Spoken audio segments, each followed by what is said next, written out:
Ça, c'est du speed ramping.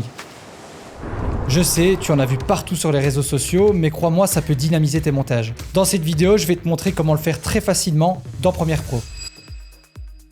Alors pour faire du speed ramping dans Premiere Pro, tu as deux méthodes. Tu as la méthode ultra basique et tu as la deuxième méthode qu'on veut développer. Je vais d'abord te montrer la première. Tu fais un clic droit sur ton clip et ensuite tu vas dans vitesse et durée. Et là, tu peux choisir la vitesse de ton clip. Donc par défaut, forcément, il est à 100%. Si tu le mets à 150%, tu vas voir que ton clip va se raccourcir étant donné qu'on vient d'augmenter la vitesse. Mais c'est pareil aussi dans l'autre sens. Donc si tu mets une valeur en dessous de 100%, ça veut dire que tu vas ralentir ton clip.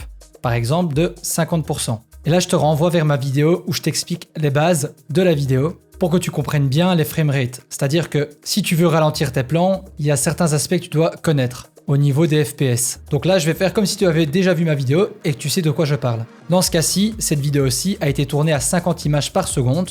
Du coup, je peux la ralentir jusqu'à 2 fois. Maintenant, avec Premiere Pro, il est possible aussi d'avoir une interpolation temporelle. Qu'est-ce que ça veut dire concrètement? Premiere Pro va te donner la possibilité, même si tes plans n'ont pas été filmés, dans ce cas-ci à 50 images par seconde, de pouvoir tout de même les ralentir. Pour ça, tu as droit à différents points que tu vois ici dans interpolation temporelle. Donc, je te passe les détails. Retiens que si tu veux faire ça, le mieux c'est d'utiliser du flux optique. Mais encore une fois, je te le conseille pas parce que tu risques quand même d'avoir des artefacts dans tes plans et du coup, ça fait pas très propre. Le mieux, tu retiens, tu as filmé à 50 images par seconde, tu peux ralentir jusqu'à x2. Tu as filmé à 100 images par seconde, tu peux ralentir jusqu'à x4. Pour te montrer tout de même un exemple des bugs que tu peux avoir, ici j'ai un plan à du 25 images par seconde. Donc on va le ralentir de x2 par exemple, donc le passer à 50% et mettre l'interpolation temporelle à flux optique. Quand tu fais ça, tu vois que ta barre ici est apparue en rouge. Ça veut dire que Premiere Pro te demande d'effectuer un rendu pour pouvoir lire correctement ta vidéo. Donc là, tu fais simplement Enter et là, Premiere Pro va faire un rendu. Donc là, la vidéo a été ralentie et si tu regardes, je vais zoomer dans l'image pour que tu puisses voir correctement. Tu peux voir qu'il y a des artefacts qui sont apparus. C'est pour ça que je te disais que c'était tout de même possible de ralentir ta vidéo parce que si on la regarde maintenant, on voit que la vidéo a été ralentie, c'est vrai. Mais tu vois qu'il y a ces artefacts qui apparaissent et franchement, c'est pas top. Par contre, pour les accélérer, là, il n'y a aucun problème. Je vais reprendre la même vidéo et l'accélérer de 250%, refaire un rendu. Et là, tu vois que la vidéo, elle s'accélère. Là, il n'y a aucun souci. Le speed ramping, c'est vrai que c'est quand même mieux sur After Effects. Mais avec Premiere Pro, tu peux quand même te débrouiller pour avoir quelque chose de facile à faire et qui est quand même efficace. Dis-moi d'ailleurs en commentaire si tu veux voir une vidéo sur le speed ramping dans After Effects. Maintenant, on va voir la méthode qui nous intéresse pour faire du vrai speed ramping. Premièrement, pour bien voir ce que tu fais, je t'invite à augmenter la taille de ta piste où tes vidéos se trouvent. Ensuite, tu vas aller faire un clic droit au niveau de cette icône FX. Et là, tu vas aller dans modification de vitesse et tu cliques sur vitesse. Tu fais la même chose pour ton second plan. Et là, tu vois maintenant qu'une barre est apparue. Cette barre, en fait, est ta valeur de vitesse de ton plan. Donc si je vais dessus et que tu vois que je la diminue, tu vois que des chiffres apparaissent et donc c'est un peu le même principe de ce que je t'ai montré dans la méthode 1 où on voit là que je suis en train en fait de ralentir mon plan à 77%, 72%, etc. Alors d'abord je vais te montrer sur ce clip-ci ce qu'on peut faire comme effet de speed ramping. Par exemple, imaginons que tu souhaites que toute cette partie-ci, jusqu'ici, tout ce qu'il y a eu avant soit ralenti, 2 x 2. Dans ce cas-là on peut le faire parce que mon plan est à 50 images par seconde. Et qu'après d'ici à ici par exemple, au moment où on passe le pont, donc la structure du pont, il y a une accélération pour de nouveau revenir au ralenti. Donc ce que tu vas faire, c'est que tu vas appuyer sur P et tu vas voir que l'outil plume est apparu. Donc tu vas aller te positionner jusqu'à l'endroit où tu souhaites que ton plan soit ralenti. Donc par exemple, on veut qu'il ralentisse jusqu'ici. Et là, je vais mettre un point clé, d'accord ? Ensuite, tu peux appuyer sur V dans mon cas pour resélectionner l'outil de sélection que tu peux retrouver juste ici. Et l'outil plume également. Là, vu qu'on souhaitait ralentir le début du plan, je vais prendre ma barre et je vais tirer vers le bas. Et là, tu vois en fait que ce n'est que la partie de gauche de mon point que j'ai mis précédemment qui est impactée. Donc là, cette partie-ci est à 50%, donc je l'ai ralenti x2. Et cette partie-là, elle est toujours à 100%, donc à vitesse normale. Donc si tu regardes, voici ce que ça donne. Donc tu vois que là, c'est au ralenti. Et hop, là, ça reprend sa vitesse normale. Et là, je vais remettre un point clé ici. Je rappuie sur V pour avoir mon outil de sélection. Et là, je vais aller tirer cette ligne-ci pour la monter, par exemple, à, on va dire, 200%. Donc là, qu'est-ce que je viens de faire? Je viens de faire un speed ramping. C'est-à-dire que le début de mon clip est au ralenti. Cette partie-ci est en accéléré et cette partie-ci est en vitesse normale. Donc si on regarde, tu vois que cette partie-là est au ralenti. Ensuite, ça accélère x2, vu que j'ai mis à 200%. et là ça repasse à vitesse normale. Donc maintenant on va fine-tuner le speed ramping. Donc là tu vois que ça fonctionne, mais les changements de vitesse sont très abrupts. Donc pour smoother le tout, tu vois qu'il y a une espèce de volet au-dessus des points.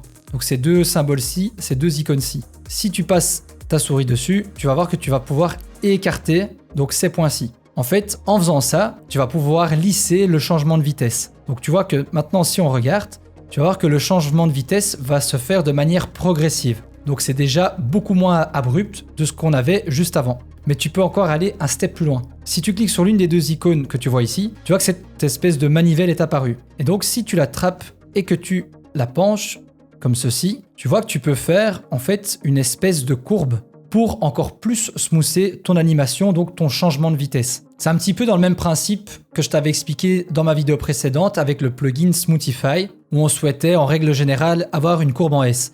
Et tu vois qu'ici, je peux le faire en tirant sur cette manivelle. Et donc en faisant ça, ton changement de vitesse est progressif et en plus de ça, le changement est beaucoup plus smooth. Et c'est en travaillant comme ça que tu vas pouvoir atteindre et avoir des speed ramping super fluides et propres surtout. Et si tu as bien regardé, tu vois que quand j'ai attrapé une de ces deux poignées, tu vois que mon écran en fait a été scindé en deux, juste au-dessus. Au niveau de la prévisualisation, tu vois que j'ai une image à gauche de référence et j'ai une autre image ici qui bouge en fonction de où je mets mon icône. En fait, l'écran de droite te montre exactement où mon icône est par rapport au plan. Donc là, je souhaite par exemple que mon changement de vitesse s'arrête au-dessus du pont, donc ici. Donc si je lâche, tu vois qu'une fois que mon changement de vitesse a été fait, hop, elle s'arrête pile poil là où je l'avais vu sur l'écran de droite. Donc ça te permet en fait de travailler de manière plus précise lorsque tu veux écarter ces deux icônes-ci. Pour que tu aies un autre exemple, je vais te montrer avec l'icône de droite qu'on n'a pas encore touché. Donc si je tire dans ce sens-là, donc c'est l'icône de droite qui va être la fin de mon changement de vitesse, là tu vois que je souhaite par exemple que le changement de vitesse s'arrête à cet endroit-ci, donc où on voit encore un petit peu le pont, comme ça. Donc je veux que mon changement de vitesse s'arrête là. Et donc maintenant si je vérifie, tu vois que si je me mets à hauteur de mon icône, on est bien à l'endroit qu'on avait vu sur l'écran de droite. Donc ça te permet de travailler de manière plus précise. Et là, idem, une de mes icônes est sélectionnée, donc j'ai cette manivelle qui apparaît. Et là, je peux tirer pour avoir une courbe qui me plaît. Donc par exemple, une courbe en S, comme ceci. Et là, je vais remettre ça comme ça. Je vais recliquer dessus. Et je vais refaire une courbe, voilà, plus comme ça. Donc là, on est au ralenti. On va changer de vitesse, mais de manière très progressive, très smooth. On accélère. Et là, on va ralentir pour revenir à vitesse réelle. Donc si je te repasse ici, tu vois qu'il y a eu un espèce de saut de frame. En fait, c'est comme je te l'ai dit, comme tout à l'heure, quand tu travailles ta vitesse, il faut que tu effectues des rendus. Donc on va appuyer sur Enter. Et donc maintenant, cette barre est passée en verte. Et si je te montre à nouveau ce que ça donne, donc on est au ralenti, on accélère progressivement, on accélère. Et là, on ralentit de nouveau pour repasser en fait à vitesse réelle. Donc à vitesse 100%, comme tu peux le voir juste ici.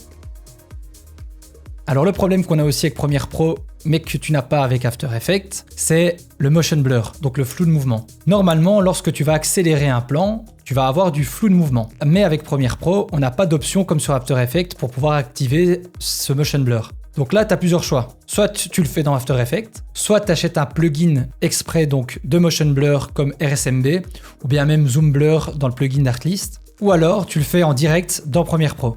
Et je vais te montrer comment le faire. Pour que ce soit un peu plus parlant visuellement, je vais diminuer ça ici pour que la partie accélérée dure plus longtemps, mais je vais quand même l'augmenter un petit peu, voilà, 387%, donc tu es pratiquement à un x4 au niveau de ta vitesse. Donc on a besoin qu'il y ait du motion blur ici parce qu'il y a une accélération en fait, d'accord? Donc pour créer du motion blur, ça va être très simple, tu vas aller dans ton panneau projet et ensuite tu vas faire un clic droit, nouvel élément, et là tu cliques sur calque d'effet. Tu peux mettre OK. Et ensuite, on va glisser le calque d'effet au-dessus de notre changement de vitesse. Donc, en gros, ici, notre changement de vitesse, qu'est-ce qu'il fait? Là, il accélère. Là, j'accélère aussi. Pour que ce soit plus parlant, je vais encore même l'augmenter beaucoup plus. Par exemple, à 1000%. Donc là, on fait un changement de vitesse x 10. Donc là, tu vas avoir ton changement de vitesse. Et puis, boum, ça va ralentir de nouveau. Donc, il faut que notre calque d'effet prenne plus ou moins toute cette partie-là. Ensuite, on va aller dans les effets, chercher le flou directionnel et on va le glisser-déposer sur le calque d'effet. Et là, dans les options d'effet, tu n'as que deux paramètres à toucher.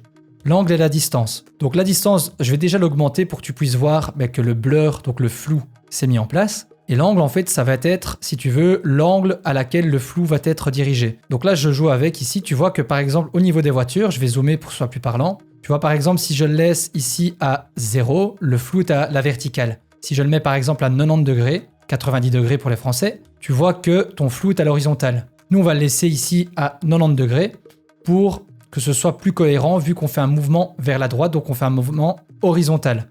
D'accord? Au niveau de la distance, en fait, c'est l'intensité de ton flou. Donc voilà, n'exagère pas, fais quelque chose d'assez cohérent. Je dirais ici, aller à 14. Ouais, 14, c'est un bon point, je pense. Et donc après, on n'a qu'à animer notre flou tout simplement. Donc le flou va arriver quand? Au moment où on va prendre de la vitesse. Donc on prend de la vitesse où? Si tu zoomes dans la timeline, le zoom en fait va commencer à cet endroit-ci, là où la courbe commence son ascension. Je vais mettre une image clé de distance ici à 0 et elle va être la plus forte au moment où elle atteint sa vitesse donc maximale, c'est-à-dire ici, tu vois, là tout en haut de la courbe. Donc là je vais le mettre à 14, on avait dit 14. Donc là on va rester en vitesse très rapide, vu qu'il y a de la vitesse il va y avoir du flou de mouvement. Et là, après, ça va rediminuer pour avoir quelque chose de correct. Et donc, notre flou de mouvement doit ici, en fait, s'arrêter, vu qu'on arrive à une vitesse normale. Et donc, pour ce faire, on voit que ça commence à diminuer d'ici, au niveau de la courbe. Donc, si je clique sur mon calque d'effet, je remets une image clé à 14. Et là, mon flou de mouvement, en fait, va ralentir et va se stopper plus ou moins ici. Et donc là, je peux repasser mon image clé de distance à 0. On va effectuer un rendu. Et donc, si on regarde, voici ce que ça donne avec du flou de mouvement. Et donc, sans le flou de mouvement, ça donne ceci. C'est trop net, tu vois. Ça fait pas très naturel. Donc ça, c'est pour pallier, en fait, le manque de motion blur que tu peux avoir dans Premiere Pro. Pour du speed ramping, en tout cas. Et donc, maintenant que tu sais comment faire donc, du speed ramping sur tes plans, eh bien, l'intérêt, c'est après de les matcher avec d'autres plans. Comme par exemple ici. Je souhaite qu'à partir de ce moment-ci, donc je prends mon outil plume, je mets un point. Juste avant, je peux laisser à 100%, je ne suis pas obligé de ralentir.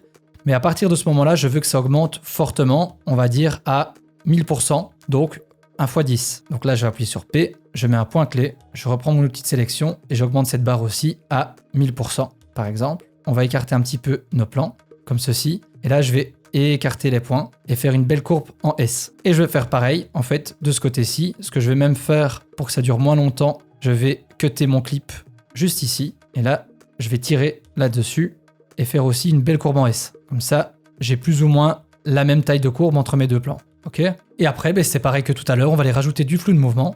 Voici un speed ramping entre deux clips. Donc tu vois que là, ça va normalement, ça accélère avec du flou de mouvement et ça repasse à une vitesse normale. Maintenant, tu sais comment maîtriser le speed ramping dans Premiere Pro. Tu vois que c'est assez simple à faire et que ça peut vraiment dynamiser tes montages. Dis-moi en commentaire si tu veux que je te montre comment le faire dans After Effects. Et si cette vidéo t'a été utile, n'oublie pas de liker et de t'abonner. C'était Mike et je te dis à la prochaine. Ciao!